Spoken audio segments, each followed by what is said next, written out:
We are bikepacking the Loch Ness 360 Trail, an 80-mile circuit around one of Scotland's iconic landmarks.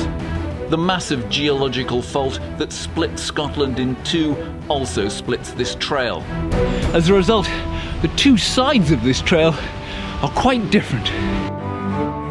In the first video, we cycled the north side of the loch, a series of 3 steep climbs and twisting descents. In this video, we're on the south side, just as spectacular, just as tough. I've cycled this route 4 times and it never gets any easier, but it's always superb fun. We climb to the highest point of the trail, we tackle the most technical descent, and we learn how not to cross water. All on the south side of the spectacular Loch Ness 360 Trail.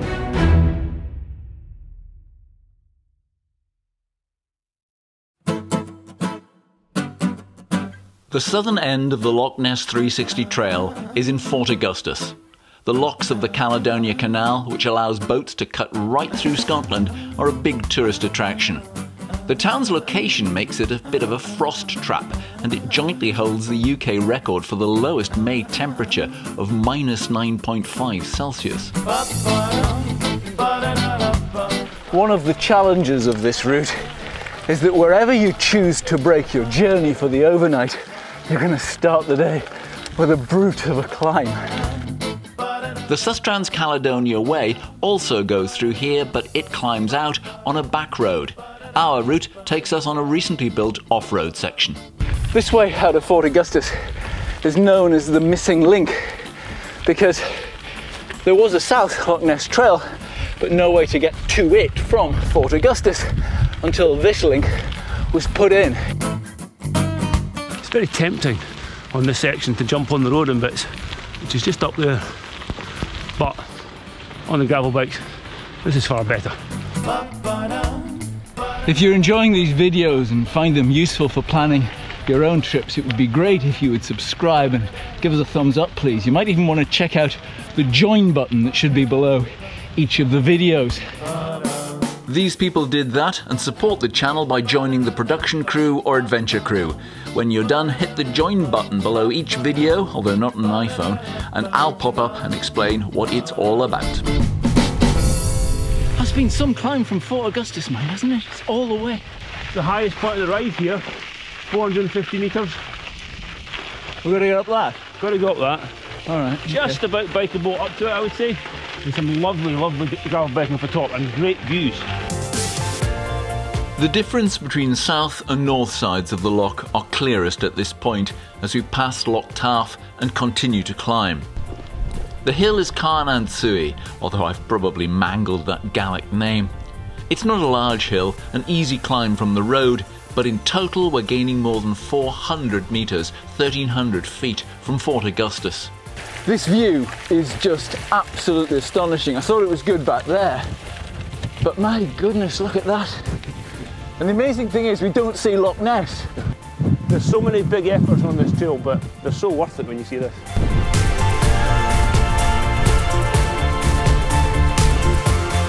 We're nearly at our overnight and the thought just struck me that I haven't had 2 consecutive days on a bike that have been quite so challenging but so rewarding for quite a long time, and there's still a whole day to go.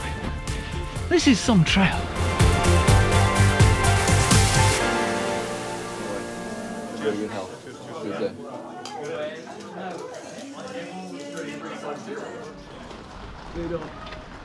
For part of our last day, we're riding with Kev from 4-2 Cycling. A former soldier, he now guides visiting cyclists on and off-road, particularly around the North Coast 500 and Loch Ness 360. So why 4-2 Cycling? So it harks back to the 42nd of foot, which is the Black Watch, which is where I spent 25 years service. And indeed in my family I've got 115 years continuous service in that very fine regiment. So that's one aspect. Another aspect, it's also the meaning of life, according to the Hitchhiker's Guide to the Galaxy. What's that?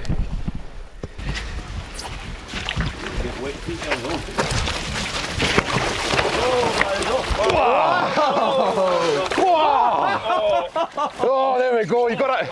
Did you get it? Did you get it? don't put that on the camera, Jesus. A guide, aye. So keen to impress. I'll try to show off there. Oh well. And that sums up the Loch Ness 360. Kev says riders regularly underestimate it. Aye, so they underestimate the actual terrain itself. I mean, it's a beautiful route, but they don't take into account some of the short climbs and some of the longer climbs either. So I think you just tip up and ride it. They run short of light. Yes, this is very much, if you want to do it in a day, you want to turn up in summertime to do this route so you can get as much light as possible. If you're going to do it, you know, the winter months, well, you can't spend too much time admiring the views. You need to crack on and make up the distance and the time. Cameron's Tea Room, just outside Foyers, is the local cyclist cafe, and it's a good place to dry off, especially if you've fallen in a river.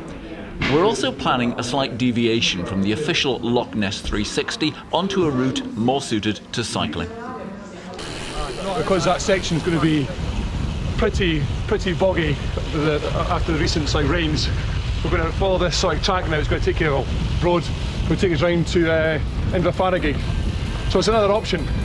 So I guess that's a kind of important thing. You don't have to stick slavishly to a route to enjoy it.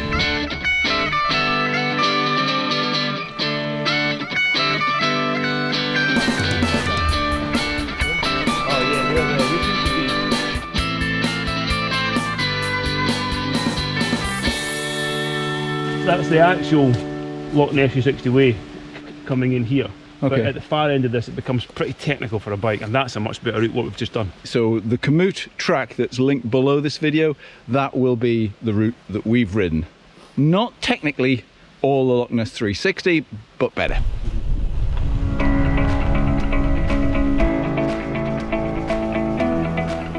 So far today it has been, well, fairly easy. But we're now starting the first big climb. It's known as the Corkscrew. And I have a feeling I'm going to find out why.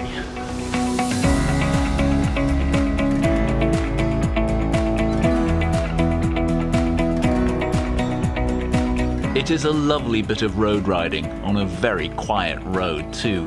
Even with luggage, it's a lot easier than it looks.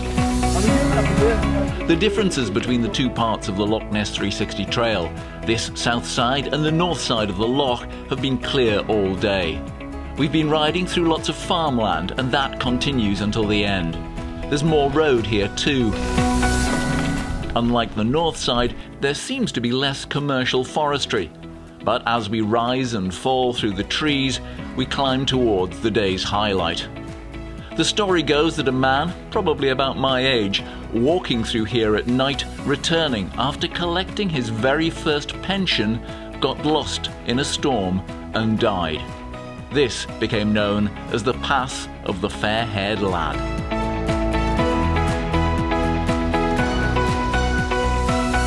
And it's a monster descent.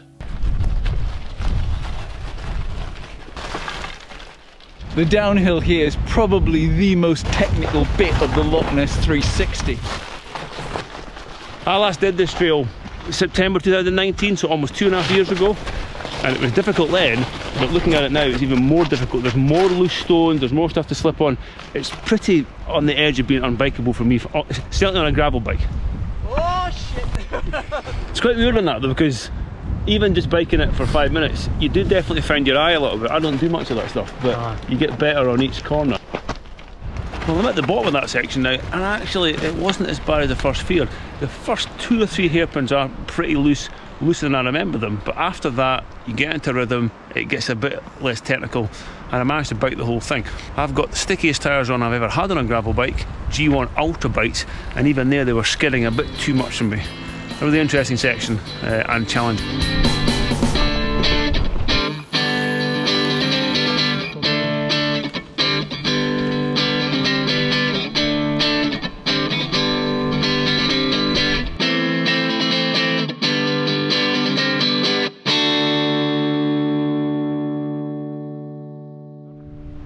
Yeah, absolutely. Thanks for that. It's a rock up and ride. Yeah. Cheers, Sean. See ya. Cheers, Simon. Bye, Kev. Cheers, bud. Thank you. Seems funny being back around traffic again. We could just blast down the road from Dawes to Inverness, but the 360 trail has other ideas. Our trail is coming to an end, and I have some news to report. We have found the real Loch Ness monster, and it is this trail.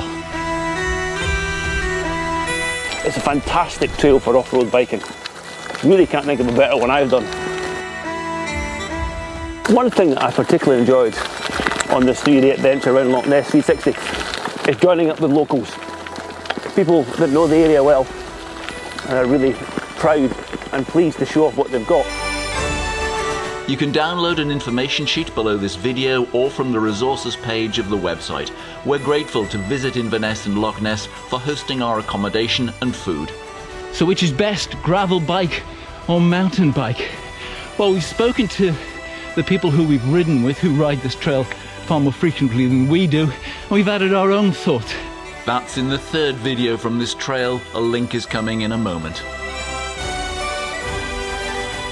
But give it a go.